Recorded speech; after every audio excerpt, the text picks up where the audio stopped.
Monsieur l'ambassadeur, chers intervenants, mesdames, messieurs, chers amis. C'est un immense honneur pour moi de vous accueillir aujourd'hui à la mairie du 16e arrondissement de Paris pour cette première édition du Forum européen de la jeunesse arménienne. Avant toute chose, permettez-moi d'adresser mes remerciements les plus sincères à M. Jérémy Redler, maire du 16e arrondissement, pour son accueil et son engagement à nos côtés. À M. François-Xavier Bellamy, député européen, qui honore de sa présence nos échanges sur l'Europe et l'Arménie. À M. l'ambassadeur Arman Khachaturian, qui incarne le lien précieux entre la République d'Arménie et sa diaspora. À M. le haut-commissaire de la diaspora au sein du gouvernement arménien, M. Zareh Sinanian, qui malheureusement n'a pas pu se joindre à nous du fait de grève ainsi qu'à M. le sénateur François Spinner, promoteur des liens d'amitié franco-arménienne, à M. Patrick Karam, vice-président de la région Île-de-France et président de la CREDO. Je n'oublie évidemment pas Samia Badan Karam, première adjointe au maire, engagée aux côtés de la communauté.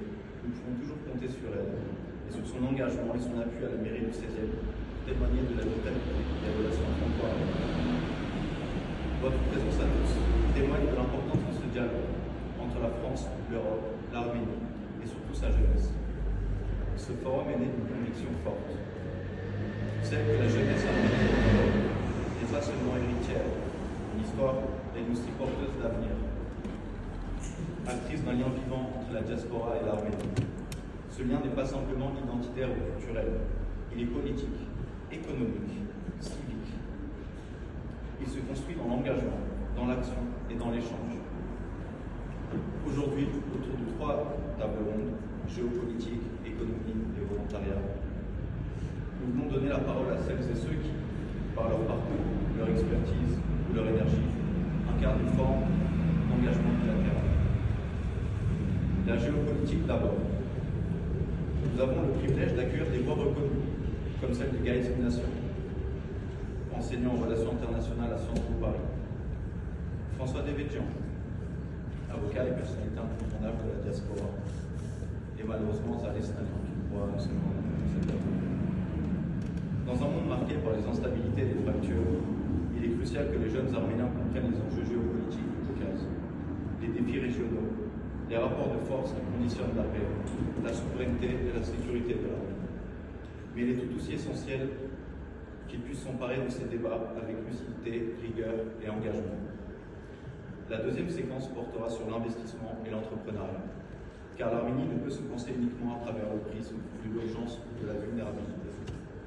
Elle est aussi un pays d'innovation, de talent et de projet, avec Raik Natsakanian, CEO de Airbus, Victor Var, directeur de la Chambre de commerce France-Arménie, et Florence Provendier, coordinatrice des coopérations franco-arméniennes au ministère de l'Europe et des Affaires étrangères.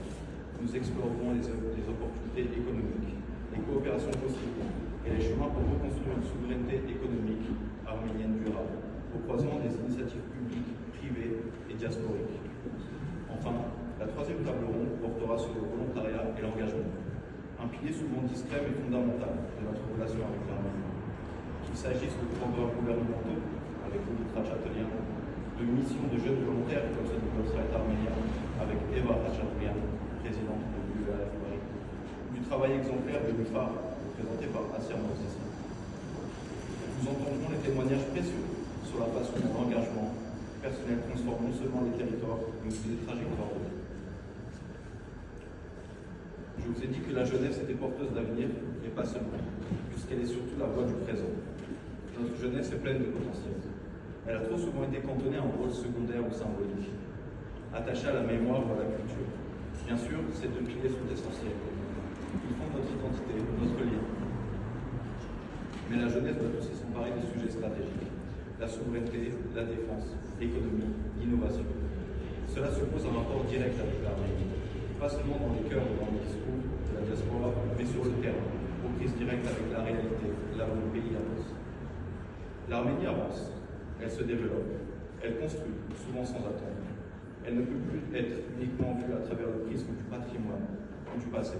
Elle est un acteur régional, un pôle de résilience, un foyer d'initiative. Et dans cette dynamique, Les jeunes de la diaspora ont leur place à prendre, pour autant qu'ils osent franchir le pas, non pas en simple visiteurs, mais en partenaires. Ma famille est originaire du Proche-Orient, plus précisément de Syrie et du Liban. Et je pense souvent à cette phrase de mon arrière-grand-père, qui disait déjà dans les années 70, à la prochaine instabilité au Moyen-Orient, nous retournerons en Arménie, fini de migrer dans des pays étrangers. Finalement, ma famille a migré en France. Je pense maintenant à mon grand-père, le père de mon père cette fois-ci, qui disait lui aussi également « Le rêve de tout Arménien est de mourir et d'être enterré en Arménie ». Mon grand-père est mort et est enterré en France. Jusqu'à quand devons-nous rêver l'Arménie sans jamais l'habiter? L'aimer sans y vivre, la défendre sans y être. Jusqu'à quand allons-nous continuer de courir dans le sens opposé de nos rêves? Ce forum est peut-être un premier pas. Un moment pour dire que le temps est venu d'un lien renouvelé, actif, incarné. Ce forum n'est pas une fin en soi, c'est un commencement. Nous ne faisons pas que parler aujourd'hui.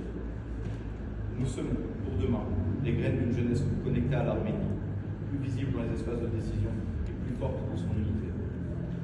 Nous voulons que ce forum soit aussi un acte de transmission, entre générations, entre institutions, entre pays, mais surtout un acte de confiance. Confiance dans le pouvoir de la jeunesse, de faire émerger un nouveau récit, un récit d'avenir, de solidarité et de responsabilité partagée. En tant que président que G2IA, je suis fier de porter cette initiative avec une équipe engagée, sans laquelle ce forum n'aurait jamais vu le jour, que je remercie ici chaleureusement. Cher Sylvain, cher Alex, cher Lisa, cher Elsa et cher Geneviève. Le G2IA œuvre depuis près de 44 ans maintenant à l'épanouissement et au développement économique des Français d'origine arménienne. Mais le G2IA a également compris il y a longtemps maintenant que ce développement ne devrait pas seulement servir notre communauté diasporique, mais qu'il devait aussi servir l'Arménie directement. Pourquoi faire produire en Chine quand on peut faire produire en France ou en Arménie? Pourquoi faire développer en Inde quand on peut faire développer en France ou en Arménie? J'invite celles et ceux qui seraient convaincus par ce discours, ainsi que par ce forum, de venir rejoindre le G2IA et d'œuvrer ensemble pour un avenir plus radieux, un avenir à notre image. Je vous souhaite à toutes et à tous une excellente après-midi de débat, de rencontres et d'inspiration. J'invite désormais notre panel géopolitique à monter sur scène. François Devedjian, Gaël Sminassian, modéré par Sylvain Saakian. La parole est à vous. Bon forum.